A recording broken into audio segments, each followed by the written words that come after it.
Ini adalah surat somasi resmi tertulis kepada Saudara Hadi Susilo ya dan kawan-kawan sehubungan dengan diduga terjadinya tindak perbuatan melawan hukum ya, baik itu bisa mengarah ke perdata ataupun pidana.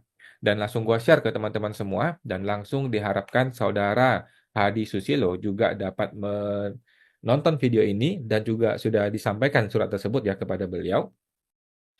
Jadi tanggal 8 April, ini saya mengirim surat somasi ini ya, surat somasi tanggal 8 April dari fungsiawan kepada yang terhormat Saudara Hadi Susilo ini ya. Lokasinya adalah di Kantor Pelayanan Pajak Jakarta Cengkareng di Jalan Lingkar Luar. Nomor teleponnya nggak ada karena gue tidak tahu nomor teleponnya ya. Ini adalah resi posnya, sudah dikirim ya, resi posnya melalui Tiki dan ini adalah sudah ada email dari Tiki bahwa sudah diterima ya, sudah diterima oleh security bernama Dodo ya. Nggak tahu nih siapa Pak Dodo security.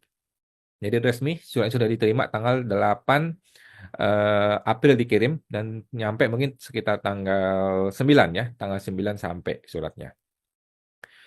Seperti ini suratnya, mohon diterima dan ditanggapi oleh Saudara Hadi Susilo ya. Saya bertanya di bawah ini, fungsiawan bla bla bla, yang terhormat Saudara Hadi Susilo ya, Kantor Pelayanan Pajak Pratama bla bla bla dengan hormat.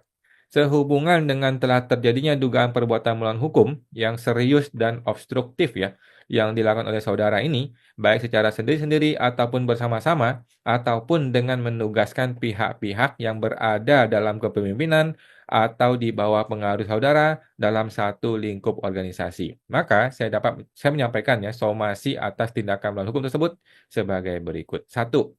Dugaan perbuatan melawan hukum. 1.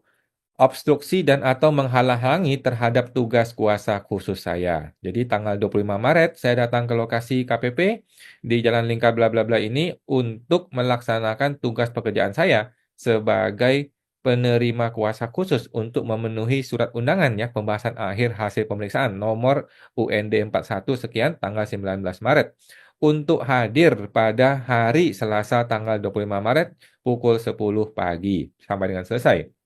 Tempatnya di KPP Pratama Jakarta Cengkareng. Namun, tugas pekerjaan saya tersebut tidak dapat dilaksanakan akibat dihalang-halangi oleh saudara secara melanggar hukum.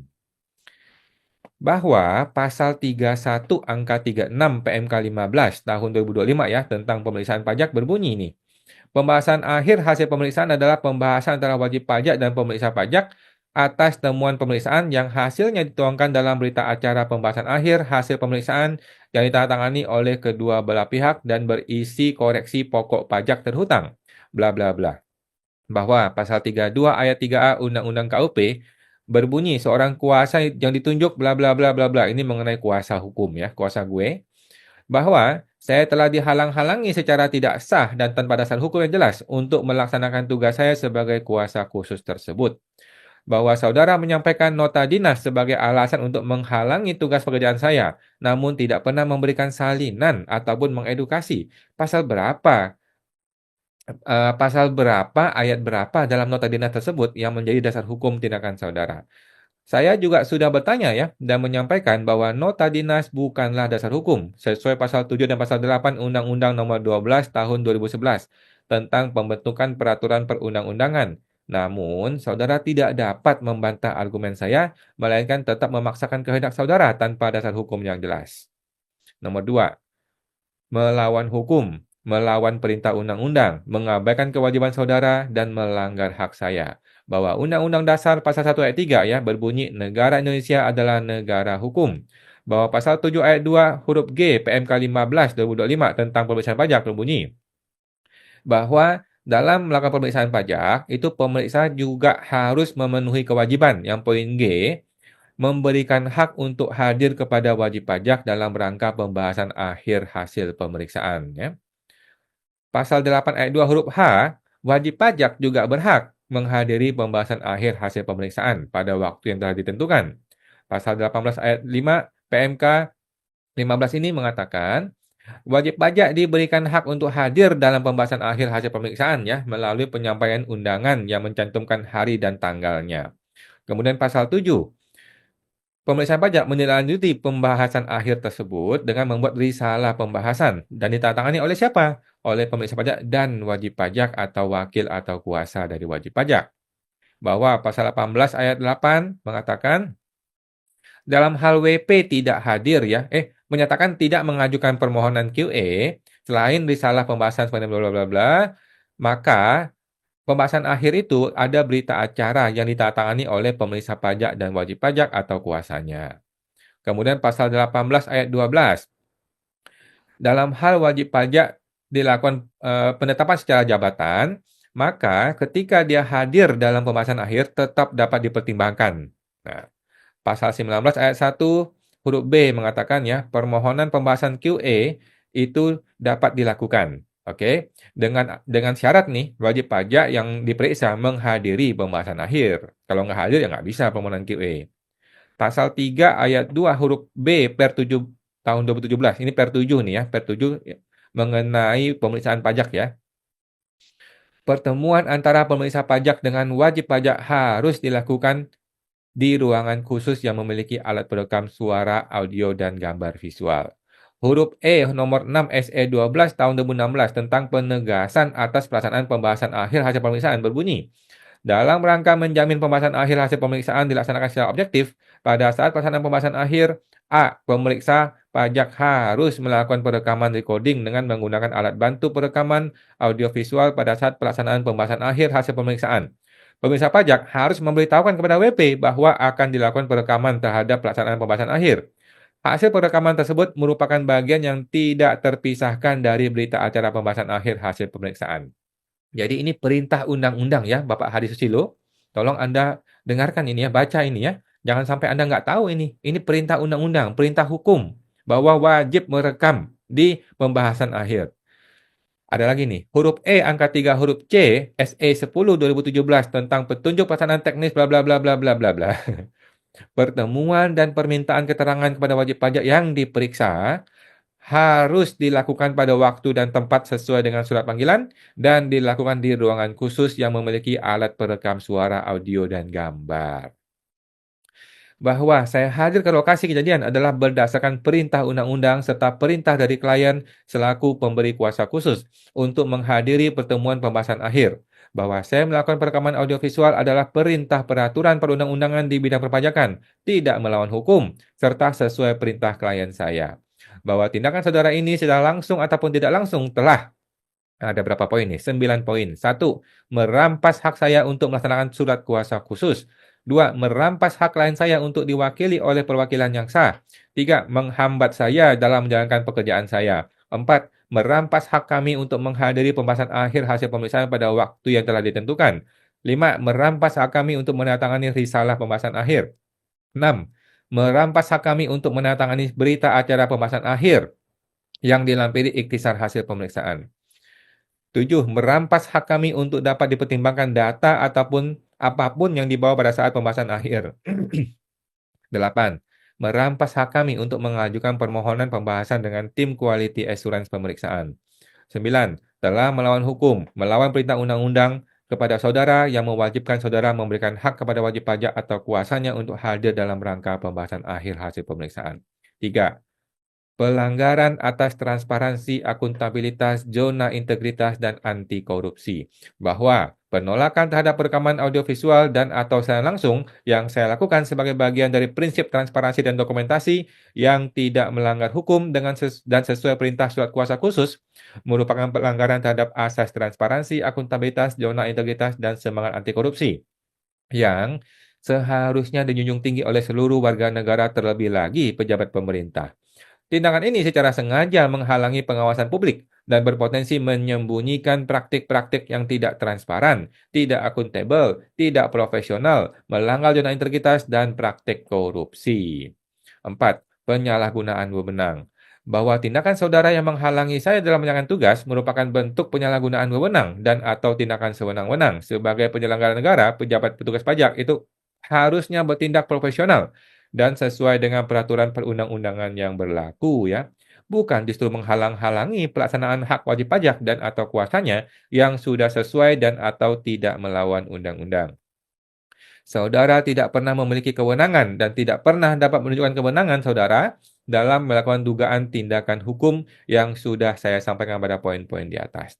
Tuntutan bahwa pasal 1365 ya KUHP berbunyi tindakan yang menimbulkan kerugian bagi pihak lain akibat perbuatan melawan hukum wajib diganti kerugiannya. Bahwa undang-undang perpajakan ataupun undang-undang lainnya tidak pernah mengajari warga negara ataupun petugas pajak untuk menjadi perampok masyarakat atau bertindak melawan hukum atau bertindak di luar kewenangannya ataupun menghalang-halangi tugas dari sesama warga negara. Justru sebaliknya, setiap warga negara mempunyai hak dan kewajibannya masing-masing dalam melakukan tugas-tugasnya masing-masing. Hak dan kewajiban tersebut sudah tertuang lengkap di dalam hukum positif yang berlaku.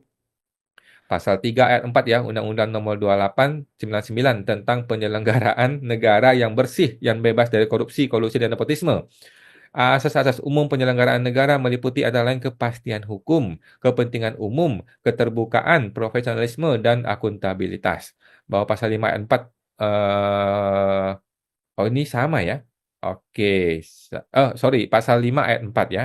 Setiap penyelenggara negara berkewajiban untuk tidak melakukan perbuatan korupsi, kolusi, dan nepotisme. Pertanyaannya, kalau nggak boleh direkam, tahu dari mana ini tidak ada korupsi? Pasal 8 ayat 1. Peran serta masyarakat dalam penyelenggaraan negara merupakan hak dan tanggung jawab masyarakat untuk ikut mewujudkan penyelenggaraan negara yang bersih. Berdasarkan pelanggaran hukum yang telah diuraikan di atas, dengan ini saya mengajukan tuntutan meminta hal-hal sebagai berikut. 1. Permintaan maaf secara tertulis dan terbuka ya. Saya menuntut permintaan maaf secara tertulis dan terbuka dari saudara dan atau pihak-pihak yang ikut terlibat atas tindakan melawan hukum atas poin-poin di atas. Permintaan maaf ini harus dipublikasikan secara resmi sebagai bentuk pertanggungjawaban saudara. 2. Jaminan tertulis tidak akan terulang kembali ya. Gua nuntut jaminan tertulis dari saudara dan atau pihak-pihak yang ikut terlibat bahwa tindakan ini tidak akan terulang kembali di masa mendatang, baik terhadap saya maupun masyarakat lainnya. Jaminan ini harus disertai dengan langkah-langkah konkret untuk mencegah terjadinya pelanggaran serupa. 3. Ganti rugi material dan imaterial. Saya menuntut ganti rugi material atas kerugian yang telah saya alami akibat tindakan tersebut, termasuk biaya transportasi, waktu, dan kerugian lainnya yang saya alami. Selain itu, saya juga menuntut ganti rugi imaterial atas dampak negatif terhadap reputasi profesional dan tekanan psikologis yang saya alami. 4. Membatalkan pemeriksaan dan membatalkan pertemuan pembahasan akhir sepihak. Kemudian, saudara dapat melakukan pemeriksaan ulang sepanjang dilaksanakan sesuai hukum yang berlaku. 3. Peringatan hukum ya. Apabila dalam waktu 5 hari kalender sejak tanggal surat somasi ini diterima, tidak ada respon yang memuaskan dan menyelesaikan yang konkret dari saudara, maka saya akan mengambil langkah hukum yang tegas, termasuk tetapi tidak terbatas ya kepada gugatan perdata, tuntutan gugatan petun, dan atau laporan pidana. 4. Potensi pidana apabila saudara tidak menjawab pertanyaan ini. Bahwa dalam hal saudara tidak menjawab atau tidak memberikan tanggapan atas permintaan permohonan ini, maka saudara dikenakan pidana loh ya. Ada pidananya ya Pak Hari Susilo, hati-hati ya. Pasal 52 Undang-Undang 14 tahun 2008 tentang KIP yang berbunyi, badan publik yang dengan sengaja tidak menyediakan, tidak memberikan, dan atau tidak memberikan informasi publik berupa informasi publik secara berkala, informasi publik bla bla bla, dan atau informasi publik yang harus diberikan atas dasar permintaan sesuai dengan undang-undang ini dan mengakibatkan kerugian bagi yang lain dikenakan pidana kurungan paling lama 1 tahun dan atau pidana denda 5 juta rupiah. Potensi fiktif positif atas permintaan yang tidak dijawab. Bahwa dalam hal saudara tidak membuat keputusan atas permintaan permohonan ini dalam jangka waktu 5 hari kerja ya sejak surat permintaan permohonan kami, maka permintaan permohonan kami dianggap dikabulkan secara hukum fiktif positif. Ini ada di pasal 53 ayat 2 dan ayat 4 Undang-Undang Nomor 30 Tahun 2014 tentang AP ya, Administrasi Pemerintahan yang telah diubah terakhir dengan Undang-Undang Nomor 6 bla bla bla bla bla yang mengatakan bahwa